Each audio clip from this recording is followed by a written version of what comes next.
Assalamualaikum warahmatullahi wabarakatuh. Perkenalkan, nama saya Hisdal Sigma Putra. Saya dari kelompok 6 dan kami akan membawakan materi tentang konsep manajemen proyek dalam pengembangan sistem informasi. Tetapi sebelum melangkah ke dalam materinya, terlebih dahulu saya akan memperkenalkan anggota dari kelompok 6. Yang pertama Andi Reski, yang kedua Hisdal Sigma Putra, dan yang ketiga Rahmat Adji Hidayat. Dan untuk mengefisienkan waktu, langsung saja masuk ke dalam materinya. Pengertian manajemen proyek sistem informasi. Manajemen proyek sistem informasi, sering disingkat juga sebagai MPSI, adalah kerangka kerja atau inisiatif yang mengukur tingkat keberhasilan proyek. MPSI juga memberikan informasi yang diperlukan untuk memantau dan mengendalikan proyek. Di dalamnya terdapat informasi yang akurat dan relevan dengan manajemen dalam kerangka waktu yang diperlukan. Informasi ini membantu untuk mempercepat proses pengambilan keputusan dan tindakan yang diperlukan untuk memastikan bahwa proyek berjalan sesuai rencana. Manajer proyek menggunakan teknik dan alat untuk mengumpulkan, menggabungkan, dan mendistribusikan informasi melalui sarana elektronik dan manual. Manajemen proyek sistem informasi biasa digunakan oleh manajemen atas dan bawah untuk berkomunikasi satu sama lain.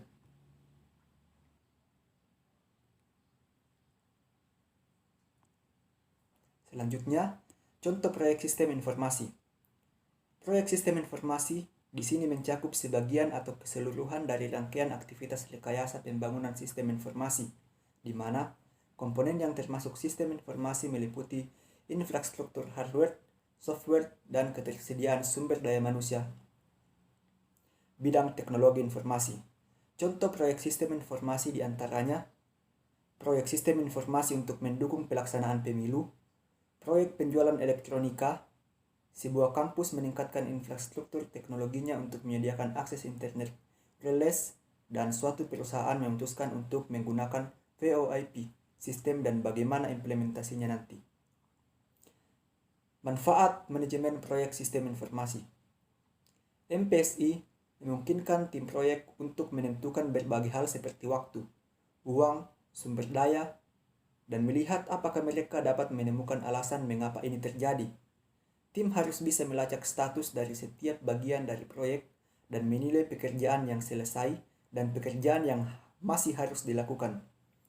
Ketika informasi ini tersedia, tim proyek akan dapat mengalokasikan sumber daya yang diperlukan untuk melihat bahwa setiap bagian dari proyek memberikan kontribusi bagi keberhasilan proyek.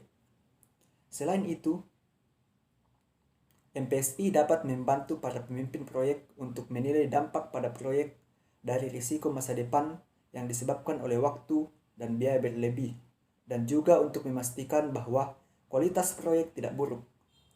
Ini akan membantu tim untuk memahami bagian-bagian dari proyek yang memerlukan revisi pedoman dan bagaimana mereka harus melaksanakannya. Tujuan manajemen proyek sistem informatika. Tujuan dari pembuatan manajemen proyek antara lain sebagai berikut. Yang pertama, mempermudah perumusan permasalahan proyek, menentukan metode atau cara yang sesuai, kelancaran kegiatan lebih terorganisir, dan mendapatkan hasil yang optimum. Jadi sekian materi dari saya dan selanjutnya akan dilanjutkan oleh teman saya. Sekian, terima kasih. Assalamualaikum warahmatullahi wabarakatuh. Perkenalkan, nama saya Andi Reski dan saya akan melanjutkan materi dari pemateri sebelumnya. Baiklah, langsung saja materi selanjutnya yaitu tentang faktor-faktor yang mempengaruhi manajemen proyek sistem informasi. Dalam konsep dasar manajemen proyek sistem informasi, manajemen proyek yang efektif bisa dipengaruhi oleh 4 faktor utama yang terdiri atas. Yang pertama yaitu manusia atau human. Faktor manusia merupakan faktor yang berperan penting dalam kesuksesan manajemen proyek sistem informasi. Faktor manusia yang berperan penting ini dinyatakan dalam model kematangan kemampuan manajemen manusia yang mempunyai fungsi untuk meningkatkan kesiapan suatu sistem informasi di dalam memecahkan masalah dengan menjalankan kegiatan seleksi, memilih atau menerima, kinerja manajemen, pelatihan, kompensasi, pengembangan karir, organisasi, perencanaan kerja, dan pengembangan tim. Faktor kedua yaitu produk. Dalam pengembangan manajemen sistem informasi, produk memiliki peranan dalam yang pertama, penentuan ruang lingkup, kedua, penentuan objektif produk, dan yang ketiga, pendefinisian solusi alternatif. Faktor yang selanjutnya yaitu proses. Pada faktor proses perlu dipertimbangkan yang pertama, kegiatan layar kerja dari suatu pengembangan software yang ditentukan, dan yang kedua, bermacam-macam tugas atau produk yang dikerjakan, dan lain-lain. Dan yang keempat yaitu proyek. Pada faktor proyek, masalah yang hendaknya diantisipasi yang pertama yaitu biaya proyek yang mengalami pembengkakan dan jadwal penyelesaian proyek yang diperpanjang, dan juga permasalahan gagal atau tidaknya sebuah proyek.